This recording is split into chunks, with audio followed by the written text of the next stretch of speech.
Bom, gente, hoje nós vamos ler algumas referências bíblicas. Eu não vou citar aqui todas elas, porque senão vai ficar muita coisa. Mas eu vou citar aqui as referências passo a passo. Tá? Por exemplo, a gente vai ler agora João 14:6. João capítulo 14, no verso 6. Tá? Você pode abrir a sua Bíblia aí. Lembrando que logo após a mensagem teremos a ceia. Tá? Aqui já está o meu pedacinho de pão e meu pouco de suco de uva também. Tá? João 14:6. Mas antes de nós iniciarmos, vamos orar. Deus, queremos ouvir a Tua voz. Que por meio da Sua palavra sejamos edificados, repreendidos e que o Senhor seja glorificado. Fale conosco. Amém.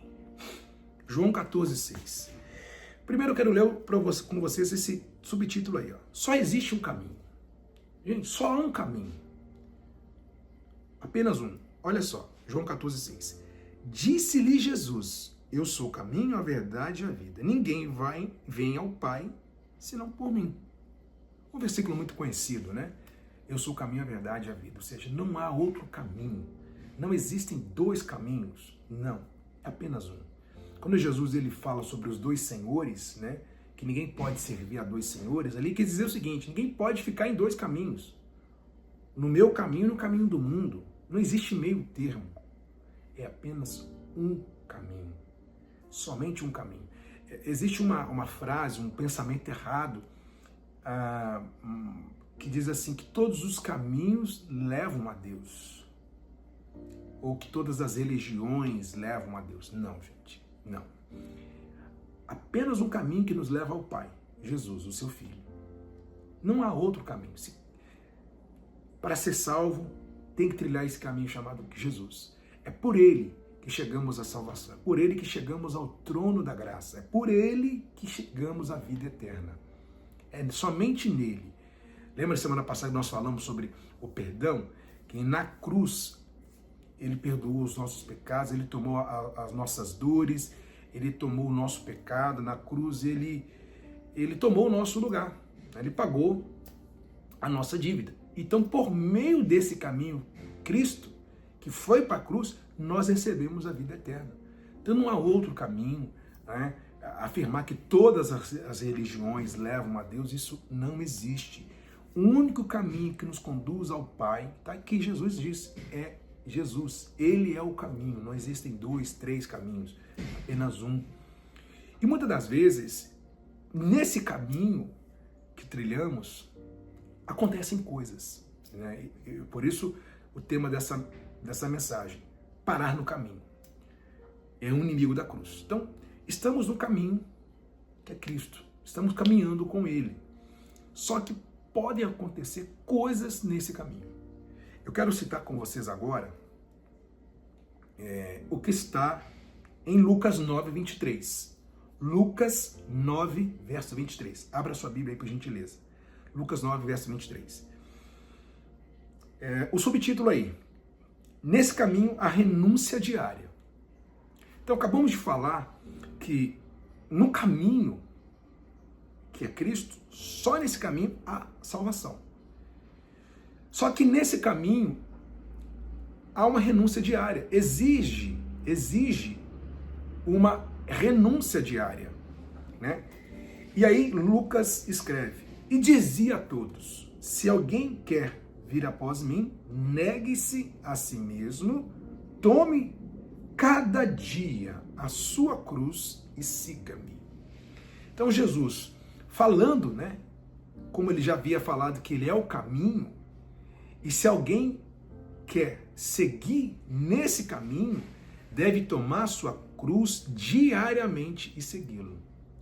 Então, gente, nesse caminho, a renúncia diária. Todos os dias devemos dizer não ao nosso ego, ao nosso eu, não ao pecado. É uma luta contra nós mesmos. Isso é renúncia.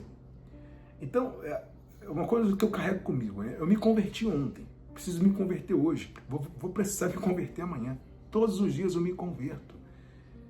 Todos os dias precisamos nos converter, porque é uma luta diária contra nós mesmos, que não é fácil. É uma luta, é uma guerra entre a carne e o espírito.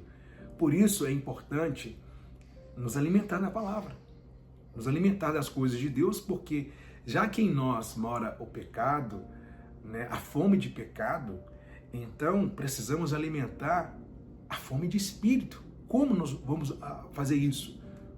Com as coisas de Deus, com a palavra de Deus, com a meditação na palavra, com as orações diárias. Então é uma luta diária, é uma renúncia diária. Eu renunciei ontem, amém? Mas eu preciso renunciar hoje também. Eu estava ouvindo uma entrevista com o reverendo Augusto Nicodemos, achei muito interessante, ele falando, né, para o entrevistador, que ele é uma pessoa muito fácil para ter ansiedade, né? E ele falando que a única coisa que acalma ele quando ele está num momento de ansiedade é a oração. Quando ele ora, o coração fica sossegado. Aí ele falou o seguinte: mas a oração que eu fiz ontem, ela não vale para hoje. Eu preciso orar hoje de novo, porque de novo eu vou ser tomado pela ansiedade. Eu achei interessante isso, porque é assim que acontece. É diário, é uma coisa de todos os dias. Então, aquela pessoa que entra no caminho, né, que começa a dar esse caminho e acha que uma vez um caminho e pronto, não, eu preciso todos os dias lutar nesse caminho, guerrear nesse caminho, porque não é fácil. Não é fácil, é uma luta diária. Né? Por isso o tema, parar no caminho.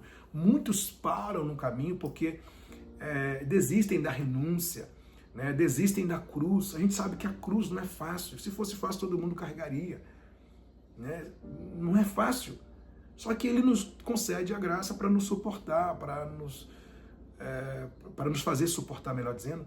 Ele nos concede a graça para fazer com que caminhemos com ele todos os dias. Né? Quando Paulo pede para ele afastar o espinho na carne, ele fala: minha graça te basta. Ou seja, Paulo, o espinho vai continuar, a cruz está aí para você carregar e você já tem a minha graça. Então é isso. Né? E uma outra coisa muito importante dentro desse contexto como eu falei, muitas coisas podem acontecer nesse caminho. Lá em 2 Pedro, segunda epístola de Pedro, capítulo 2, verso 1, segunda carta de Pedro, capítulo 2, verso 1. Abra por gentileza. 2 Pedro 2, verso 1. Eu coloquei esse subtítulo aí: não podemos parar por causa dos outros. Nesse caminho que trilhamos, como falei, muitas coisas podem acontecer, mas a gente sabe que as pessoas podem ser instrumentos do mal para tentar nos parar. Né? E eu sei hoje, porque eu atendo pessoas assim, pessoas que pararam por conta dos outros. E eu escolhi esse texto porque aqui a gente pode abranger muitas coisas, gente. 2 Pedro, capítulo 2, verso 1, diz assim: assim como no meio do povo surgirão falsos profetas, assim também haverá entre vós falsos mestres, os quais introduzirão dissimuladamente heresias destruidoras, até o ponto de renegarem o soberano Senhor que os resgatou, trazendo sobre si mesmos repentina destruição. E muitos seguirão suas práticas libertinas, e por causa deles será infamado o caminho da verdade. Gente, aqui fala sobre os falsos profetas, os falsos mestres, que dissimuladamente vão introduzir heresias destruidoras. A gente vê isso sempre, né?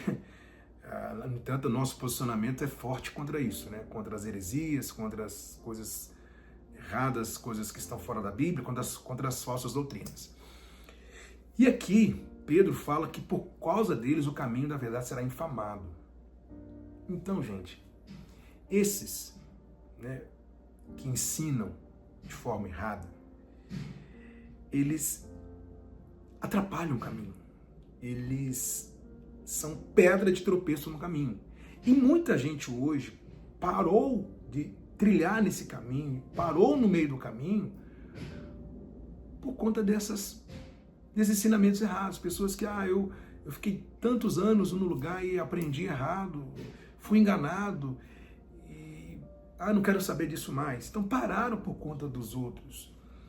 Entenda, o homem pode errar com você, as pessoas podem errar com você, mas Cristo, a palavra dele jamais vai errar com você. Jamais. Fulano errou com você. Mas o caminho não tem nada a ver com isso. Siga o seu caminho. Siga no caminho. Aqui Pedro, ele é bem, né, direto, né? Que eles vão introduzir heresias destruidoras, eles vão fazer comércio, né, das pessoas, como está escrito mais abaixo, e por conta deles o caminho será infamado. Né? Ou seja, por conta deles, muitos serão prejudicados nesse caminho. E é o que acontece. Hoje tem gente que não consegue mais voltar por conta de heresias, por conta de ensinamentos errados, e ficaram muito decepcionados com isso e não conseguem mais seguir nesse caminho. E, repito, Cristo não tem nada a ver com os ensinamentos errados do homem. Então não pare por conta dos outros. Se você parou, volte ao Evangelho, volte a congregar, volte a ter comunhão, volte. Eu parei porque eu fiquei tantos anos num lugar e aprendi errado. Me senti enganada, me senti traída. Eu até entendo a sua forma de pensar, porque eu também passei por isso. Só que o caminho não tem nada a ver. O caminho é um só. É Cristo. Ele não faz curva. Nesse caminho não há mentira, porque Jesus disse, eu sou o caminho, a verdade e a vida. Então não há mentira nesse caminho. Então se houve mentira, não foi por parte de Cristo. A gente tem que saber separar as coisas. Eu falo assim, parece uma coisa bem óbvia, né? Mas justamente para a pessoa que está vivendo assim, entender que ela precisa continuar.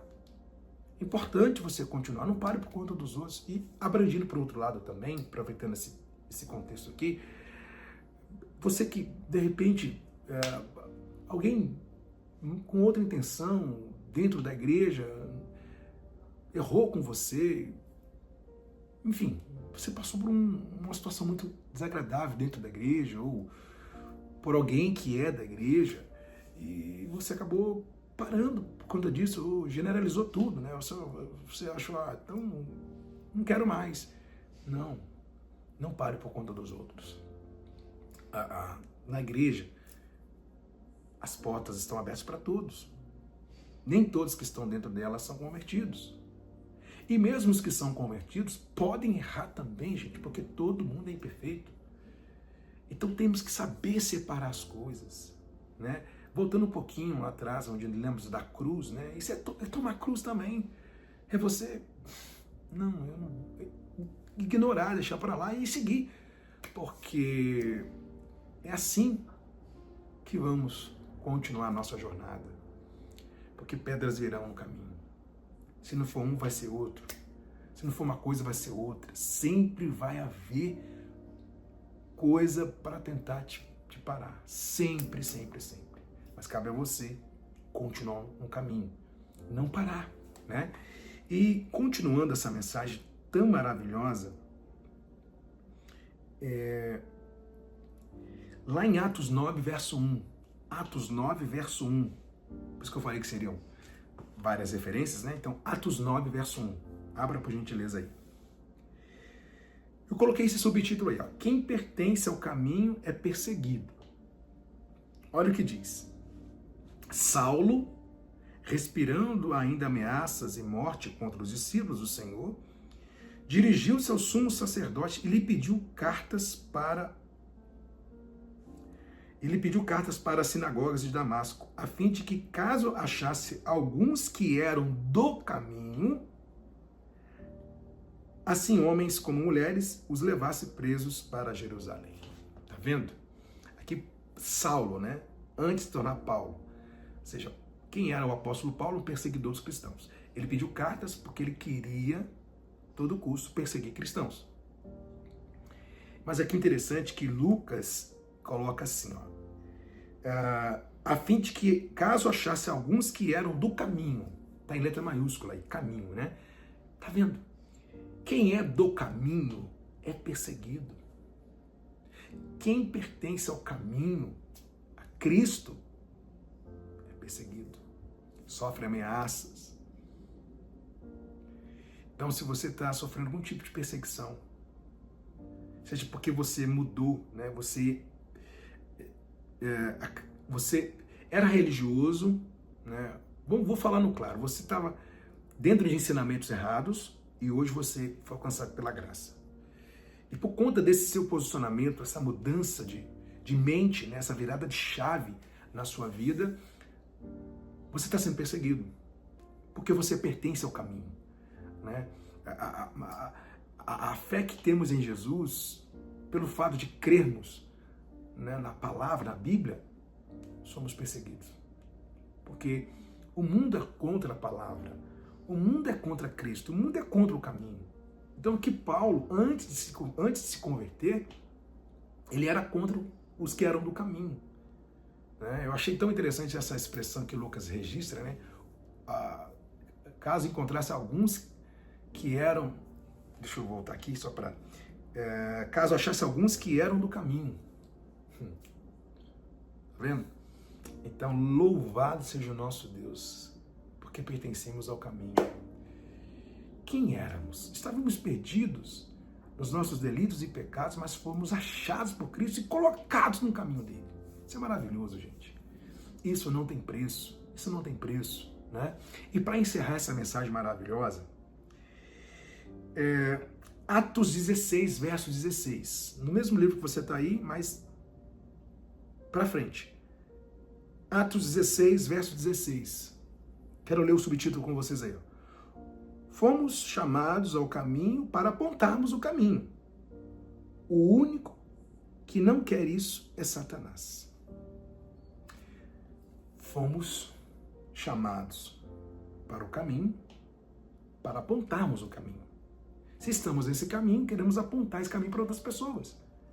O único que não quer isso é Satanás. Eu escolhi esse texto aqui porque vai ficar bem claro. Diz assim, ó, aconteceu que indo nós para o lugar de oração, nos saiu ao encontro uma jovem possessa de espírito adivinhador, o qual, adivinhando, dava grande lucro aos seus senhores. Seguindo a Paulo, a nós, clamava dizendo, esses homens são servos do Deus Altíssimo, e vos anunciam o caminho da salvação. E isso se repetia por muitos dias. Então Paulo, já indignado, voltando-se, disse ao Espírito, em nome de Jesus Cristo, eu te mando, retira-te dela. E ele, na mesma hora, saiu. Interessante que aqui agora é Paulo, né? Já é Paulo expulsando o demônio. Lá em Atos 9 que lemos, Paulo estava querendo perseguir cristãos. Olha como muda, né? Como Cristo faz a sua obra. Mas enfim, aqui uma jovem possessa de um espírito de adivinhação, ela dava lucro aos religiosos, né? Com as adivinhações dela, os religiosos, os líderes religiosos lucravam em cima dela. Então, ela, né, possessa, o espírito no corpo dela, via os apóstolos e gritava, olha, esses são servos do Deus Altíssimo que anunciam o caminho da salvação. Todos os dias. E Paulo, indignado, manda aquele espírito embora. Por que eu citei aqui esse texto? Gente, nós apontamos o caminho de Cristo. Paulo estava fora do caminho, foi alcançado por Cristo, colocado no caminho. E o que Paulo estava fazendo? Apontando o caminho para as outras pessoas. É o que nós temos que fazer. Fomos alcançados pelo caminho, por Cristo, colocados no caminho dele, para apontarmos a ele, apontarmos o caminho, falarmos dele, mostrar a esse mundo qual é o verdadeiro caminho. Mas a gente não pode esquecer que existe o nosso inimigo chamado Satanás, que se opõe, que é contra, que usa suas estratégias, que usa os seus mecanismos, usa as suas armas para tentar nos parar. É isso que ele faz. Ele não quer que o evangelho avance. Por isso que o mundo está do jeito que está. De todas as maneiras ele quer nos parar. Então a gente não pode ignorar isso. Que existe também um lado espiritual. Existe o nosso inimigo que todos os dias fica maquinando algo contra nós. Fica tentando uma brecha contra nós. Então, olha a importância de estarmos firmes nesse caminho e de apontarmos o caminho para os outros. Hoje, eu fui alcançado pela graça. Você também, eu creio. E que nós devemos fazer? O que o nosso coração, o que esse chamado pede para a gente falar para outras pessoas desse caminho também. A gente sabe que tem muita gente enganada na religiosidade, muita gente com os olhos vendados, muita gente perdida, que precisa ouvir, que precisa dessa palavra. E cabe a nós apontarmos esse caminho. A gente não pode ficar com boca fechada, a gente não pode, eu for alcançado pela graça, vou ficar aqui na minha. Não, a gente tem que de alguma maneira falar, mostrar. Mesmo que a gente receba não, mesmo que a gente sabe, a gente entenda que, mesmo sabendo que do outro lado pode vir uma série de coisas, as pessoas podem falar muitas coisas, mas se a gente olhar para ele, a gente não fala de Jesus para ninguém. A gente olhar para as dificuldades, a gente não fala da graça para ninguém. Eu fui alcançado pela graça 4 anos atrás. E vou dizer uma coisa para vocês, eu não consegui guardar para mim. Eu falo isso direto, eu não consegui, olha, eu vou ficar caladinho, vou ficar na minha. Já saí de um sistema forte, pesado, não quero me envolver mais. Mas não foi isso. Cristo foi revelado no meu coração, comecei a me posicionar, comecei a falar dele, até que ele fez nascer a Atos 2, São Paulo, BH, as células, e o online continua, e a gente está aqui até hoje.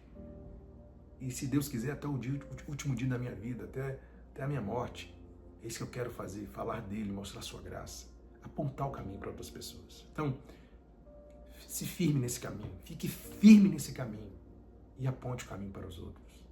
E se você hoje, nessa mensagem, olha, eu estou fora desse caminho, você estava, porque agora você já sabe, ele apontou para você o caminho através dessa mensagem, cabe a você trilhar.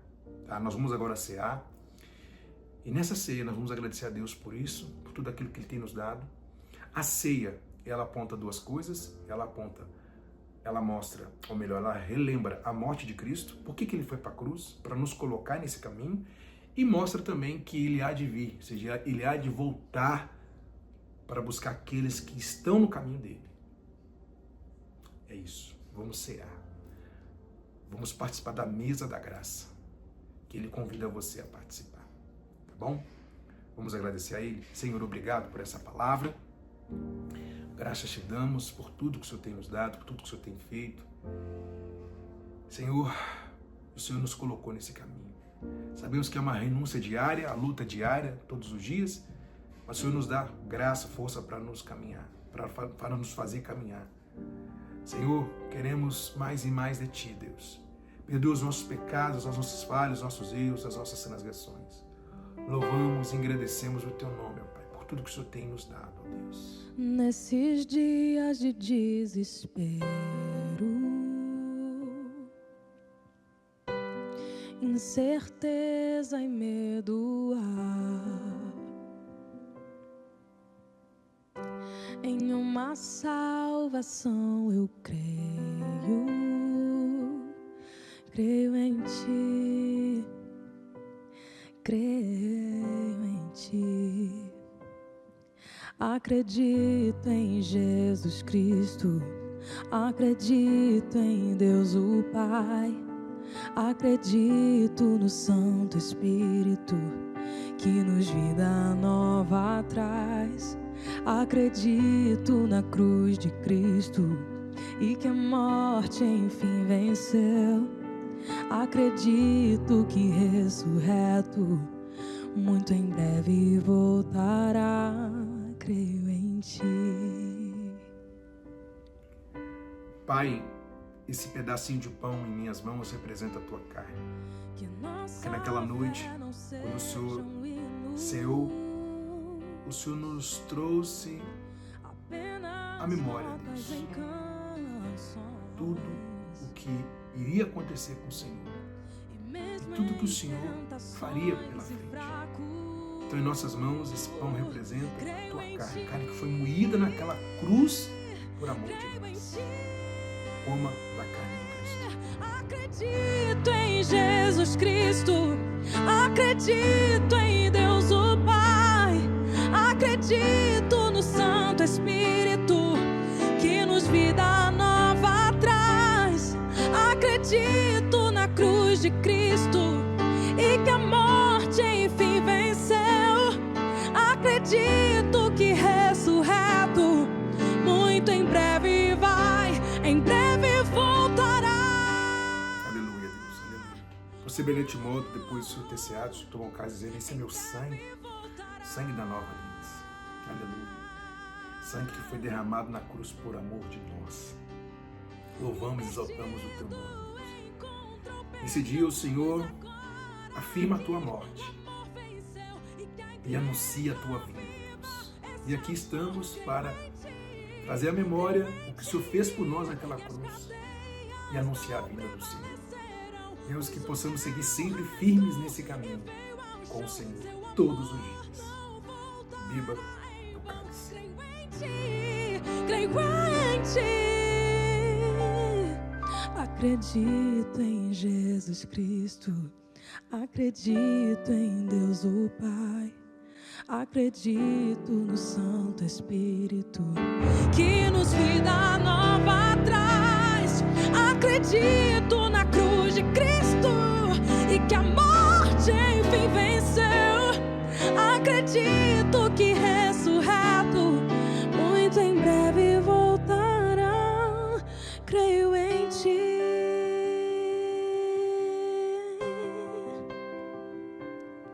Creio